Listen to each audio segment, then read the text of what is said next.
الصلاة والسلام على من لا نبي بعده أما بعد فأعوذ بالله السميع العليم من الشيطان الرجيم بسم الله الرحمن الرحيم قال الله عز وجل يا أيها الذين آمنوا اتقوا الله ولتنظر نفس ما قدمت لغد واتقوا الله إن الله خبير بما تعملون۔ محترم سامعین، جس آیت کی تلاوت آپ کے سامنے کی گئی ہے، اس کے اوپر کل کے درس میں آپ حضرات کے سامنے کچھ باتیں رکھی گئی تھیں۔ چنانچہ اسی آیت سے متعلق کچھ اور اہم باتیں جو اللہ رب العالمین نے ہمیں اور آپ کو بتائی ہیں، انشاءاللہ تعالی آج کی اس درس میں وہ بیان کی جائیں گی۔ اللہ رب العالمین ہمیں اور آپ کو عمل کی توفیق عطا فرمائے، آمین۔ اللہ رب العالمین نے اس آیت کریمہ کے اندر سب سے پہلے اپنا تقوی اختیار کرنے کا حکم دیا ہے اہل ایمان کو۔ اللہ رب العالمین کا تقوی کیا ہے، اس کو ہمیں اور آپ کو سمجھنے کی ضرورت ہے، اور ایک سادہ اور عام طور پر یا عام لفظ میں اللہ تبارک و تعالیٰ کا تقوی یا اللہ رب العالمین سے ڈرنے کا مطلب یہ جان لیجئے، یہ سمجھ لیجئے کہ وہ یہ ہے کہ انسان اللہ رب العالمین سے ویسا ہی ڈرنے لگے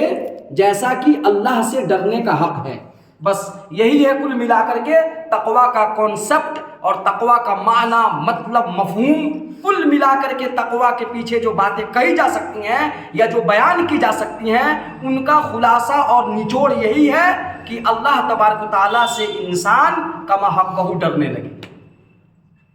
اس کے بعد اللہ رب العالمین نے کہا ہے وَلْتَنْظُرْ نَفْسٌ مَا قَدَّمَتْ لِغَدٍ، اور ہر شخص کو اس بات کے اوپر غور و فکر کرنی چاہیے کہ اس نے کل کے لیے کیا کمایا ہے، کل کے لیے اس نے کیا بھیجا ہے۔ تو یہ فکر اس شخص کے اندر آئے گی یا یہ فکر اس شخص کو پیدا ہوگی جو آدمی اللہ تبارک و تعالیٰ سے ڈرنے والا ہوگا۔ پہلے تقوی لانا پڑے گا۔ اس فکر کو پہنچنے سے پہلے یا اس فکر تک آنے سے پہلے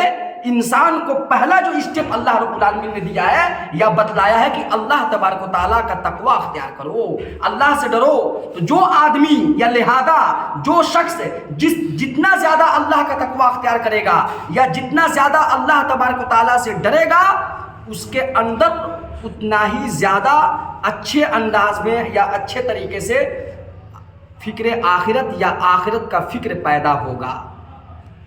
اس لیے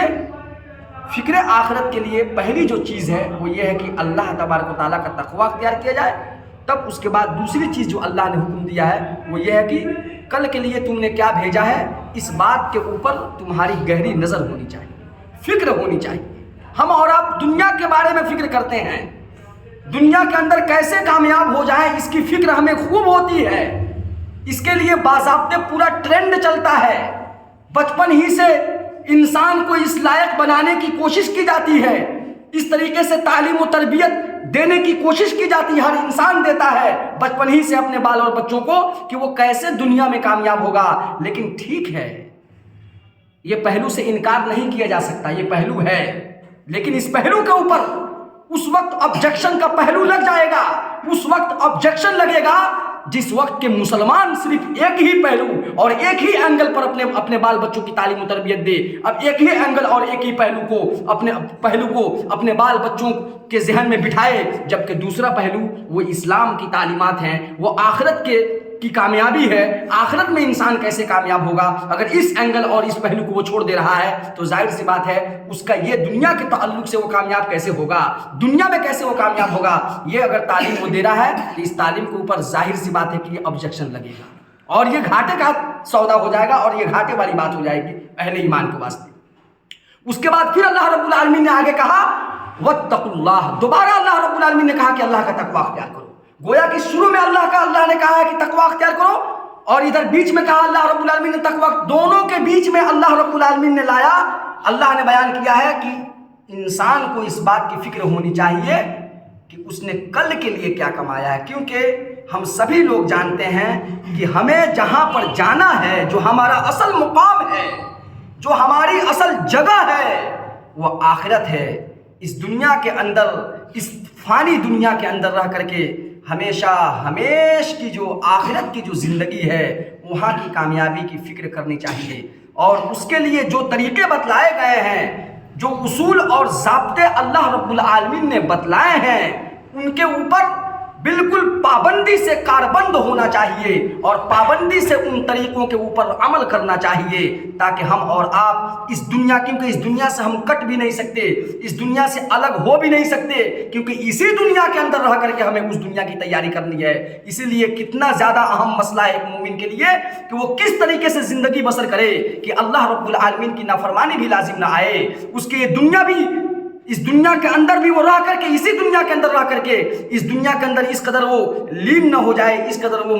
غرق نہ ہو جائے، اس قدر وہ ڈوب نہ جائے کہ کہیں ایک پہلو چھوٹ جائے، اور اگر دونوں میں سے کوئی پہلو اگر چھوٹا تو بہت ہی زیادہ خسارے کا یہ سبب بن جائے گا۔ اس لیے دونوں پہلو کو مد نظر رکھ کر کے کامیابی کی فکر آخرت کی کرنی چاہیے مومن کو۔ اس کے بعد اللہ رب العالمین نے کہا ان اللہ خبیر بما تعملون، اے لوگوں جو تم کر رہے ہو اللہ رب العالمین کو تمہاری ساری کارستانیوں کا علم ہے، اللہ رب العالمین کو خبر ہے۔ اس لیے جو تم کر رہے ہو، اللہ کا اگر تقوی تمہارے اندر نہ ہو تو ظاہر سی بات ہے جب موقع ملے گا تم اللہ رب العالمین کی نافرمانی کر دو گے۔ لیکن یاد رکھو اگر تم اللہ کی نافرمانی کر رہے ہو تو اسی نافرمانی کو تم بھیج رہے ہو، وہاں پر تمہیں یہ چیزیں مل کر رہیں گی، جس بھی شکل میں تمہیں ہو وہاں پر ملیں گی، اور اگر تمہارے اندر تقوی چلا آیا تو ظاہر سی بات ہے آخرت کی فکر تمہیں ہو جائے گی، اور آخرت کی فکر کا مطلب یہ ہوا کہ انسان چاہے جہاں بھی رہے گا اللہ رب العالمین کا خوف اس کے دل کے اندر رہے گا، اور وہ انہی کاموں کو کرے گا جو کام اس کو کل قیامت میں جب ملے تو وہ اس کے لیے لابھ دائک ہوں، سود مند اور فائدہ مند ثابت ہوں، اس کو نقصان کا سامنا نہ کرنا پڑے۔ یہی اس ایک آیت کا، آیت سورۃ الحشر ہے 28ویں پارہ کی آیت نمبر 18 ہے۔ گویا کہ اس آیت نمبر 18 کے اندر اللہ نے یہی تعلیم دیا ہے، اللہ کا تقوی اختیار کریں،